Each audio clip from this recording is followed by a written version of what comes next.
government bonds. The loans came from rich merchant families and goldsmiths, who by now had become powerful financiers and bankers. Sovereign debt and deficit spending had been born.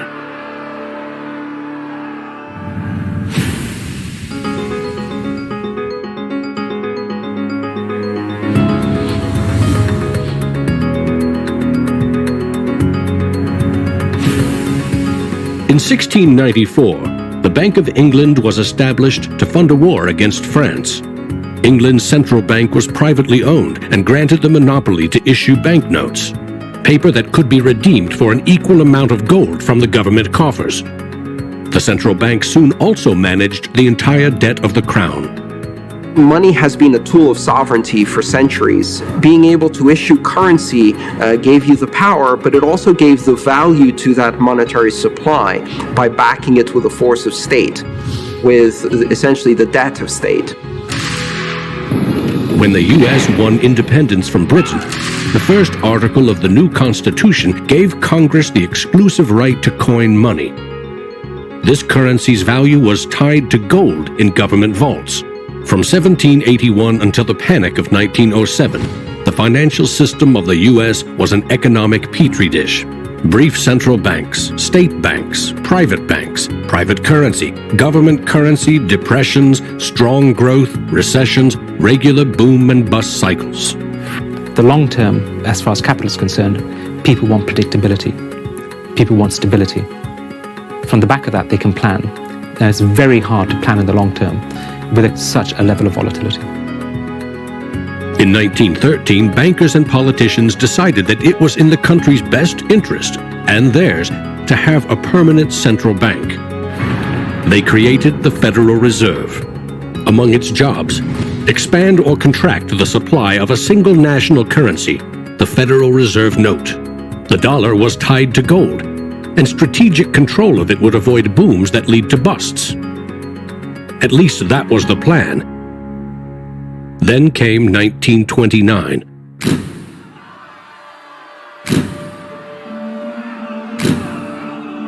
The Great Depression would have a profound effect on monetary policy worldwide. I shall ask the Congress for the one remaining instrument to meet the crisis: broad executive power. Soon, the Fed had printed nearly all the money it legally could to pump life back into the economy. It needed gold to fire up the mint. So in 1933, President Roosevelt issued a controversial executive order, forcing all U.S. citizens to sell their gold to the Federal Reserve at a fixed price, or go to prison.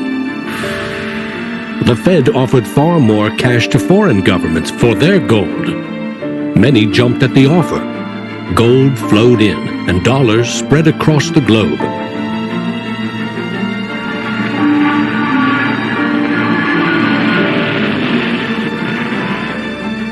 World War II devastated nearly every major economy, except the United States. The military and industrial juggernaut emerged as the global financial superpower. The dollar had become the world's most stable and trusted currency. Other countries pegged their currency to the dollar, which could still be redeemed for gold.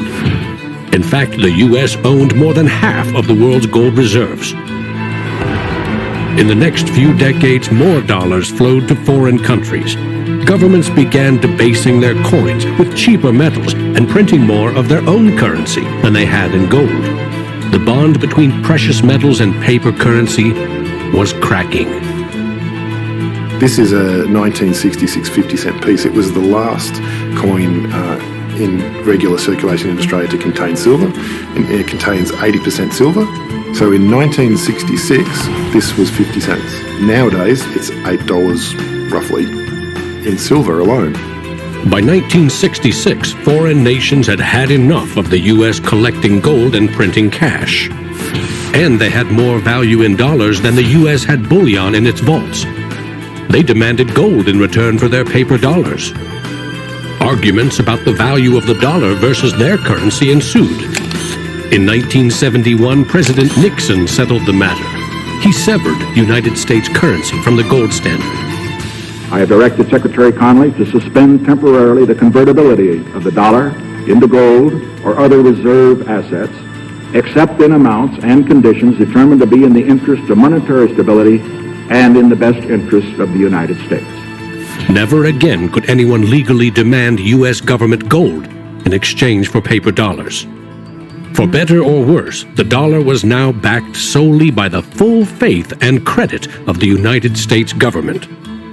The wealthiest nation the world had ever known would bet its future on a single word: trust. People have this mythology of money that is based on very little fact. And one of the nice things about Bitcoin is that it forces people to start to ask questions about the fundamentals of money. Bitcoin is an attempt to adopt the advanced computerized system that we have, the internet, to resurrecting what money used to be all about.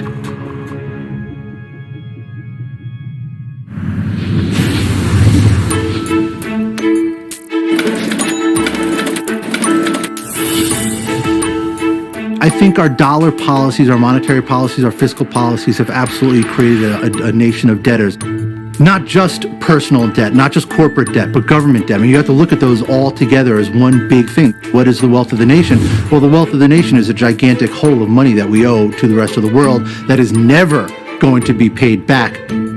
Today, the United States pays more than $400 billion in interest to its creditors every year. When a government spends more money than it collects in taxes, it simply borrows more, or it creates more. At one time, every piece of paper money was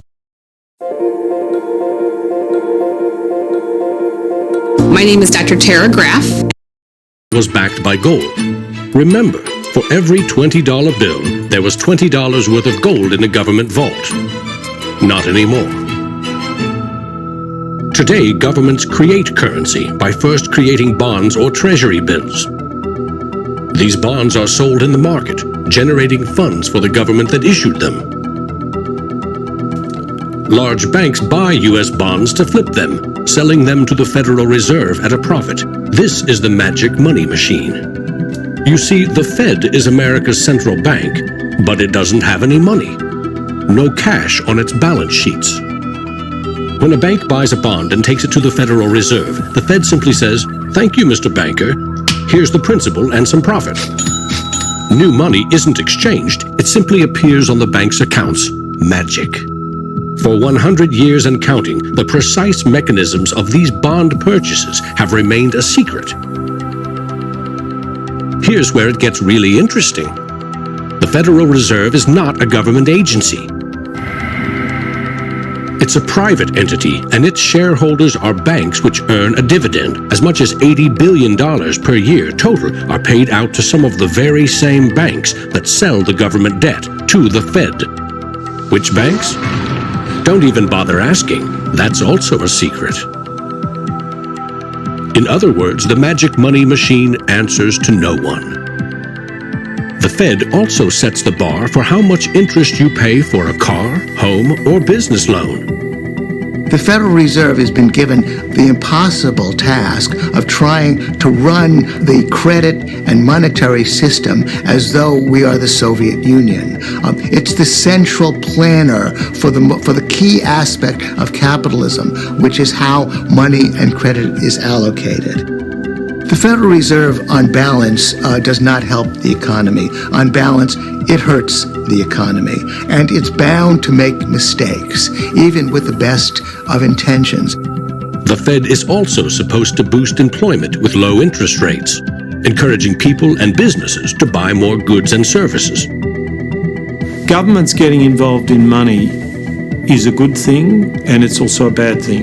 It's a good thing because money is the arteries of the economy, the blood supply of the economy. Markets are subject to bouts of euphoria and despair, and it makes sense for governments to back currency and manipulate it.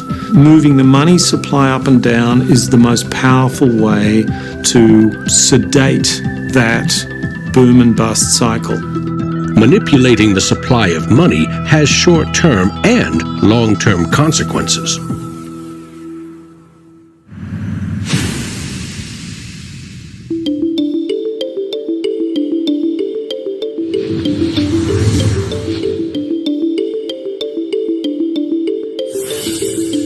Central banks aim to create new money carefully, strategically, and very, very slowly. Releasing more money into the economy causes prices to rise, ideally by 2% every year. That's supposed to foster economic growth. But 2% inflation means the buying power of one cash dollar in your pocket today will be 98 cents next year, and less nearly every year to come. Since 1913, when the Federal Reserve took over the United States dollar, we've seen that the United States dollar has decreased in value 98%. Inflation is a far higher tax because on your income you pay it just once. If inflation is 2%, you're paying a 2% tax on your net worth every single year, your net worth held in currency. So, what does that mean? If you earned $1 in 1913, you could buy 16 loaves of bread. Today, $1 barely buys you one. That's not a quaint notion of how cheap things used to be. It's proof that the value of your cash is slowly withering away. That $1 invested at 2% in 1913 would now be worth $7.24. More than 600% return versus a near total loss.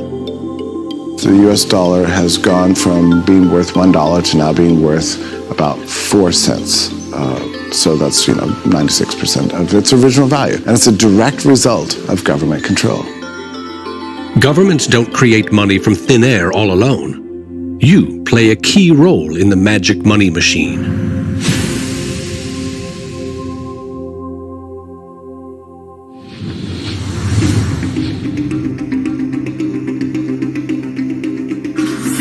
It's not really the central banks that are the problem. I mean, they're part of the problem, but the real problem is that we've given the power to create money to the same banks that caused the financial crisis.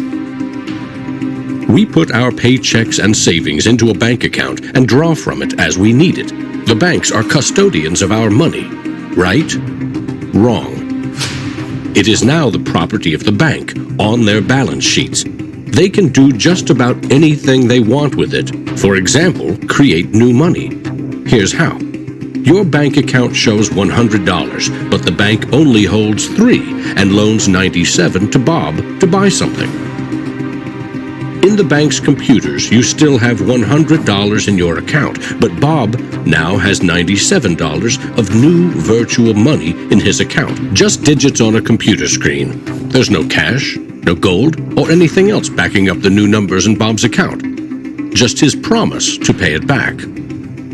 This is new money created as debt. When those $97 are spent, say in a shop, the shop owner deposits into another bank, and it is lent out again, and again, and again. And each of these people have numbers in their accounts showing that they own this money. So your original $100 has multiplied. Now there are over $3,300 in the system. This process of loaning out far more money than a bank actually has as cash on hand is called fractional reserve banking. In the UK, 97% of the money that exists is just numbers in the computer system, and those numbers are created by the banks. Banks earn untold billions in interest every year by creating and lending virtual money. What's more, banks don't even need your deposit to create new money. If they consider someone credit-worthy for a loan, they can put new magic money into his or her account and start charging interest. So reporters talk about Bitcoin as though it's the first digital currency. But actually we use digital currency every time you make a transaction through internet banking or through your bank card. Actually, it's not even just digital currency, it's digital currency that is created by the banks, essentially out of nothing. In other words, all new money is debt. This is the part of money creation that isn't taught in economics class. Money in paychecks, bank accounts, 401ks, that loan to Bob, credit card debt, your home loan, all began life as virtual money created by the banks. The entire system is based on trust. Trust in the bank's solvency, trust in the debtor's ability to repay their debt. If all bank customers demanded just 3% of their deposits right now in cash, this run on the banks would reveal the truth. Almost none of that paper currency you think is in your bank account exists. It never did. Remember the drunken party? Our financial crisis had everything to do with virtual dollars. Too many people with very little income borrowed a lot of money they could never repay. But the banks didn't care. They didn't have to. They quickly made and sold shaky loans to someone else for a profit. And I got them all approved. Hey! Apply now. Selling bad loans was a good business until the whole thing blew up in a global financial crisis.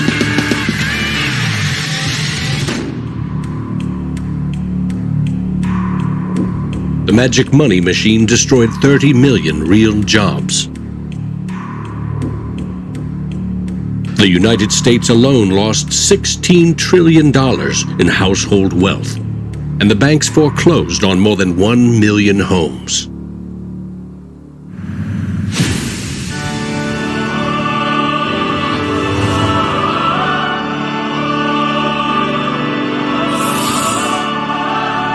Selling subprime loans and betting they will fail may not be sacred, but it is lucrative.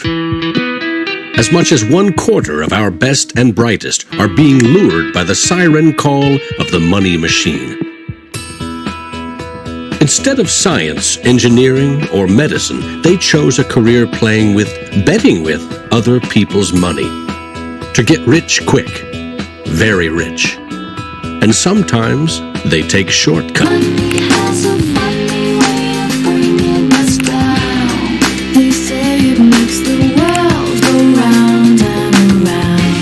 My ancestors in Greece talked about the corrupting influence of power, and nothing has changed in these 3,000 years. When you give control over massive amounts of money to a few individuals, they will take advantage of that control. Banks today are factoring in fines and money laundering and all the rules that they break into their cost of doing business. JP Morgan is today coming out and saying that Bitcoin is not a legitimate way of doing business. Banks today are tied into a system that is completely rigged to basically harvest money from the entire global economy and pump it into the hands of very few.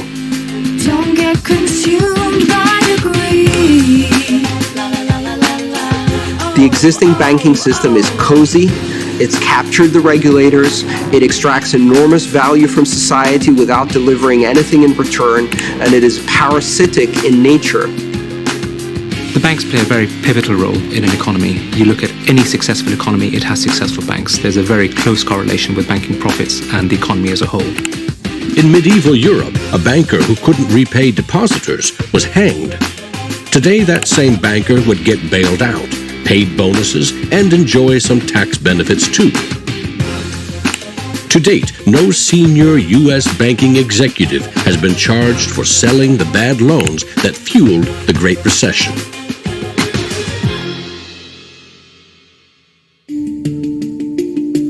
In December 2014, just 6 years after the last banking crisis brought the world to its knees, a congressman snuck a last-minute provision written by Citigroup into a crucial funding bill. The provision allows the largest U.S. banks to once again make risky derivatives bets with bank deposits. But no need to worry. If the banks implode again, lost deposits must be paid back by U.S. taxpayers.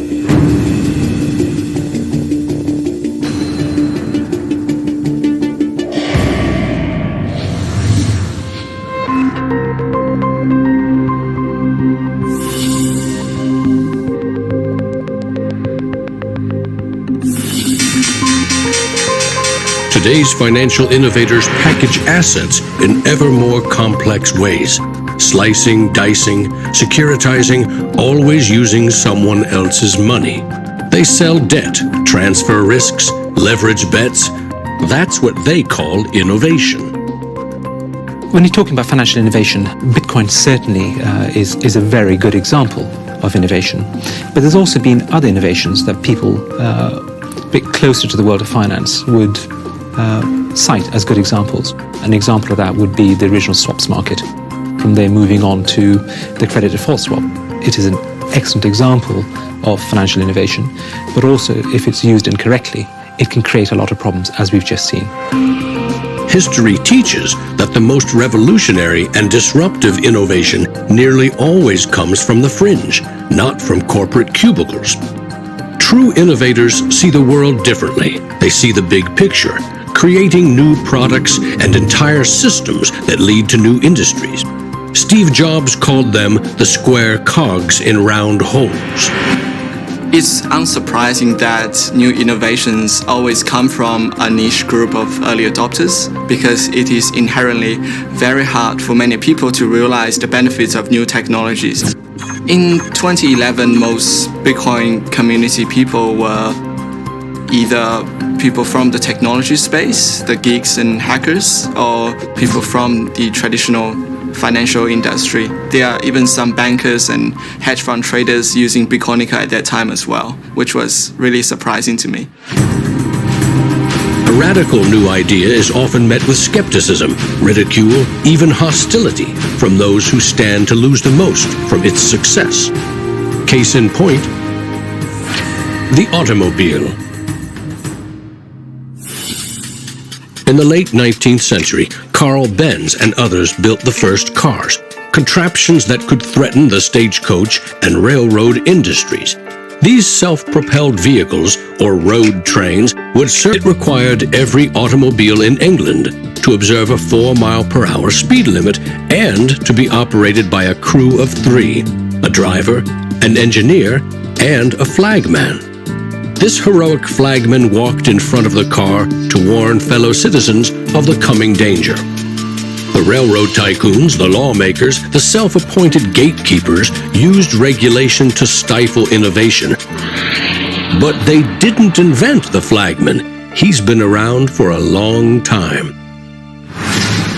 For centuries, very few could read. Books were copied by hand. The people in control, political and religious leaders, wanted to keep it that way, and they greeted Johann Gutenberg's printing press with licensing laws, publishing bans, taxes.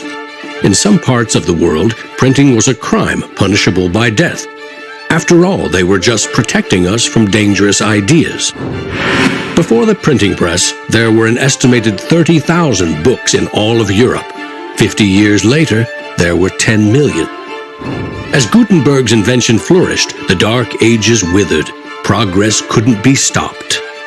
But the flagman never stops trying. His masters set him loose on each of these innovations because they threatened someone's profits, someone's control. But remember, this is a story about money. What if a technological innovation allowed anyone in the world to be their own bank?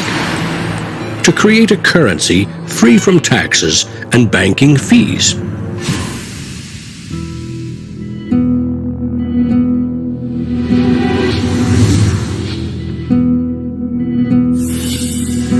The U.S. Constitution forbids citizens from printing or minting their own currency, competing with or undercutting reliance on the U.S. dollar.